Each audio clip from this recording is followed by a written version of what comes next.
An analysis of sales data from the North Carolina Education Lottery shows that counties with the highest lottery ticket sales per adult also tend to be the poorest and most economically distressed counties in our state. Jon Sanders is Director of Regulatory Studies for the Locke Foundation. He joins us now to talk about his latest look into the lottery. Jon, welcome back to the program. Thanks, Donna. You know, critics tend to say that the state lottery preys on the poor, and I know that you are not an emotion-based person, you are a researcher, so you looked at the data. Based on what you found, are the critics right? Yeah, we've been looking at these data basically since the lottery was passed, and what we have seen consistently is that counties with with high poverty rates, high unemployment, high property taxes, low personal incomes always have the highest sales per individual in the lottery. Could it be as simple as people who are more strapped for money are maybe looking for that big win, something to help lift them out of that situation? I think that has to be at play because it's more of a linear thing. It's not just that the poorer counties have greater sales per adult, but the lesser poor have not quite as many sales per adult, and then the wealthier counties have the fewest. Give us a sense, if you could, of is there a regional trend? I know you're talking about poorer counties and things like that, but are there regions in the state that you're seeing this?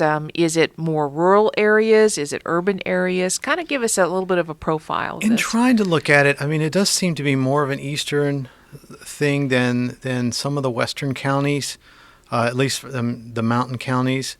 The lottery officials will point out that some of this has to do with interstate, and I can see some of that coming into play.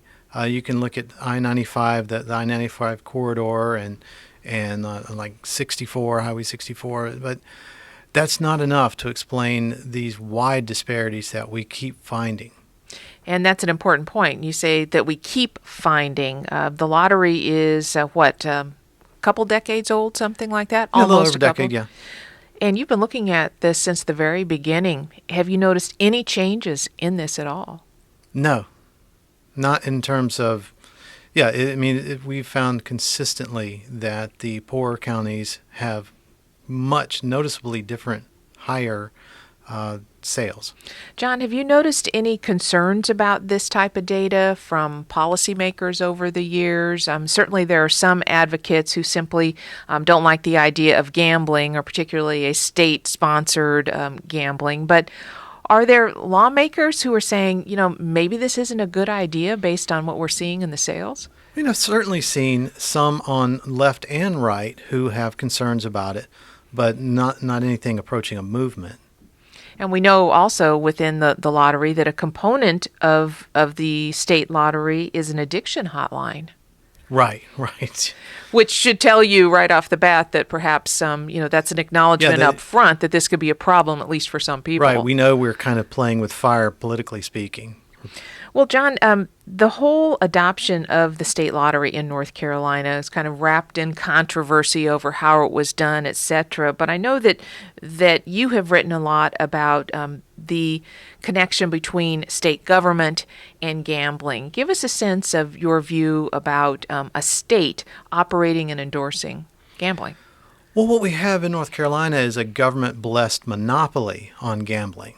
It's illegal unless it's done by a state lottery, which has some other implications. I mean, the lottery is pretty much the worst form of gambling you can engage in. It has the lowest winning percentages. I mean, if you want to talk about, well, I guess we have casinos also, so I was forgetting about that. But even those are on reservations for the most part. But yeah, gambling on sports, on outcomes, on sporting outcomes, card games, casinos. There's so many different forms of gambling with better chances of winning. You don't get these 1 in 10 million chances of winning. Your life savings for The astronomical odds. I know on the times that I have bought lottery tickets, I never think about the fact that the likelihood of winning anything really is so incredibly low. But and some people will push back against the type of thing that you're saying and say, hey, this is just for fun. It's just entertainment. And you folks who look at the data are making too much of this. How do you respond to people who say this is just like, buying a ticket for a movie? I can get that. And if we want to have that, that's fine. And there are ways for the state to continue to make money on that if we made it off of sales taxes or some sort of tax like that without having the additional problem of a state monopoly over what many people consider a vice and what some other people think is just exploiting the poor. It's been interesting over the years to watch the discussion and the policy decisions on gambling activities in the state. I can recall a big to-do over the issue of video poker, leading some people to say, why is it okay for the state to be running a lottery, but other types of gambling are deemed illegal? Help us understand kind of the conversations about that. Well, I think with that, it's they worry about it competing against the lottery. So it's about the money. Yes. Interesting. The same thing with, I guess now it's fish tables, which is another sort of market workaround the problem of gambling being outlawed. I'm not even sure what that is. So.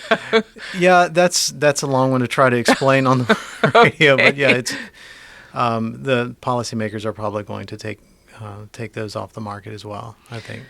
Is North Carolina unique or unusual in any way in terms of state endorsement and state operation of a lottery?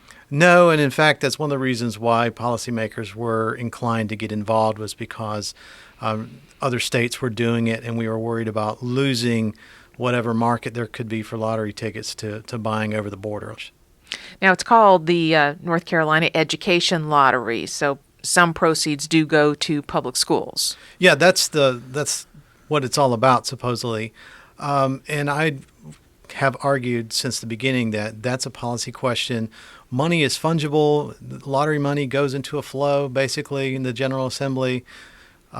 If we want to fund education, then we need to prioritize it even greater. And we've seen the General Assembly do it in the last few years where they've made a point. We want to raise teacher salaries to a certain level by 2020, and they have deliberately done so in repeating years, which means they can do it with or without lottery money.